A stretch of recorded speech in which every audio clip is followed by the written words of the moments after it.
បាទសួស្តីសួស្តីថ្ងៃនេះជាថ្ងៃទី3ដែលខ្ញុំបាន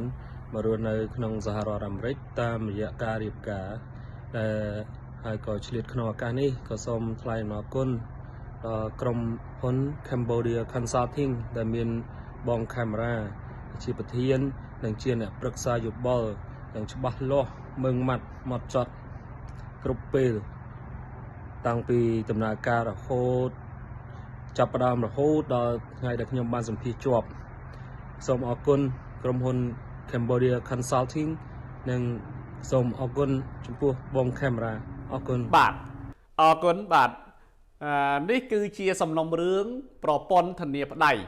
ក្រុមហ៊ុនយើងខ្ញុំបានរៀបចំឯកសារដាក់ពាក្យស្នើសុំធានាទៅក្រសួងអន្តរប្រវេសន៍ហើយក៏ត្រូវបានគេអនុញ្ញាតហើយក៏ដាក់ពាក្យស្នើសុំវីសាជូនគាត់រៀបចំឯកសារឲ្យគាត់ចូលសម្ភាសទីបំផុតគាត់ទទួលបានជោគជ័យទទួលបានវីសាមករស់នៅសហរដ្ឋអាមេរិកតាមរយៈប្រព័ន្ធធានាប្តីដោយរលូនដោយមិនត្រូវបានគេទាមទារឯកសារអ្វីបន្ថែមឬសង្ស័យថាទំនាក់ទំនងស្នេហាគាត់នឹងមិនពិតប្រាកដអីយ៉ាងម៉េចមិនមានបញ្ហានោះទេអ្វីគ្រប់បែបយ៉ាងគឺរលូនទាំងស្រុងតែម្ដងបាទបើសិនជាបងប្អូនមិត្តភ័ក្តិដែលនៅស្រុកខ្មែរក្តីនៅខាងសហរដ្ឋអាមេរិកនេះក្តីត្រូវការខាងក្រុមហ៊ុន Cambodia Consulting ឲ្យជួយគឺគាត់អាចជួយបានដោយទំនុកចិត្តព្រោះខ្ញុំទុកចិត្តគាត់ 100% តែខ្ញុំអាចបានមករស់នៅ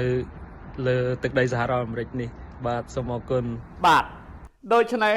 ប្រសិនបើលោកអ្នកត្រូវការសេវាកម្មធានាប្តីធានាប្រពន្ធធានាម្ដាយឪពុកធានាគូដណ្ដឹងធានាបងប្អូនឬក៏សេវាកម្មណាមួយតាក់ទងនឹងផ្នែកទិដ្ឋាការអាមេរិកលោកអ្នកអាចតាក់ទងមកកាន់ក្រុមហ៊ុន Cambodia Consulting ក្រុមហ៊ុនយើងខ្ញុំមានសេវាកម្មផ្ដល់ប្រឹក្សាជូនលោកអ្នកលម្អិតមុននឹងរៀបចំឯកសារថាលោកអ្នកអាចទៅរួចឬមិនរួចខ្ញុំបាទចៅម៉ារីកាមេរ៉ាសូមអរគុណចំពោះការតាមដានទស្សនានិងការគាំទ្ររបស់លោកអ្នកអរគុណបាទ